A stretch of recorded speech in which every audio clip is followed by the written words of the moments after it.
بسم اللہ الرحمن الرحیم۔ دوسرے روز جبکہ سورج کی سنہری کرنوں نے ہر شے کو اپنی آغوش میں لے لیا تھا، ہیرام تیار ہو کر اپنے گھوڑے پر زین ڈال رہا تھا۔ اس کے پاس سے ہاران اور ربقہ بکریوں کا دودھ نکال رہے تھے۔ اتنے میں ایک آموری محافظ وہاں آ گیا۔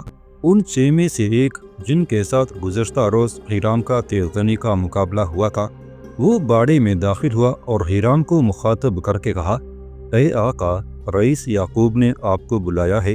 اس کی بیوی اور بیٹی صاحب بابل جانے کے لیے اپنی بگھی میں تیار بیٹھی ہیں۔ ہیرام نے اسے تیز نگاہوں سے دیکھتے ہوئے پوچھا، تم نے مجھے آقا کہہ کر کیوں پکارا؟ اس محافظ نے کہا، آپ چونکہ ہم 6 کو ایک ساتھ نیچا دکھا چکے ہیں، اس لیے آپ اس قابل ہیں کہ آپ کو آقا کہہ کر پکارا جائے۔ میرے سب ساتھی بھی آپ کو یوں ہی مخاطب کیا کریں گے۔ ہیرام ہلکا سا مسکرا کر رہ گیا، پھر اس نے ہاران کی طرف دیکھتے ہوئے کہا، اے میرے محسن، میں اب جاتا ہوں، یعقوب اقلیبی نے مجھے بلایا ہے۔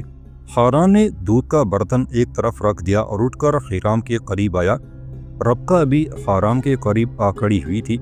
ہاران نے بڑی شفقت سے ہیرام کو مخاطب کرتے ہوئے کہا، جاؤ بیٹا، خدا کرے یعقوب کی حویلی تمہارے لیے خوشگوار ثابت ہو۔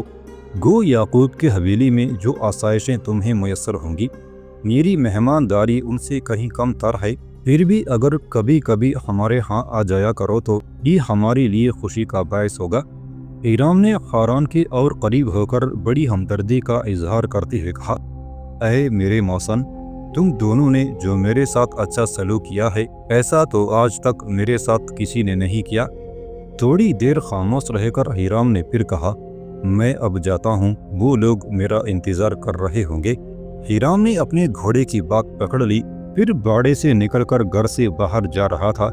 ربقہ اور ہاران اسے ہمدردی اور ارادت مندی سے دیکھ رہے تھے۔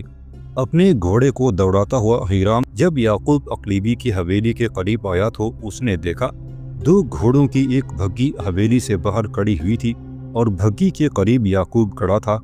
شاید وہ اسی کا انتظار کر رہا تھا۔ یعقوب کے پاس جا کر ہیرام اپنے گھوڑے سے اترا۔ راحیل اور زمران دونوں ماں بیٹی بھگی کے اندر بیٹھی ہوئی تھی۔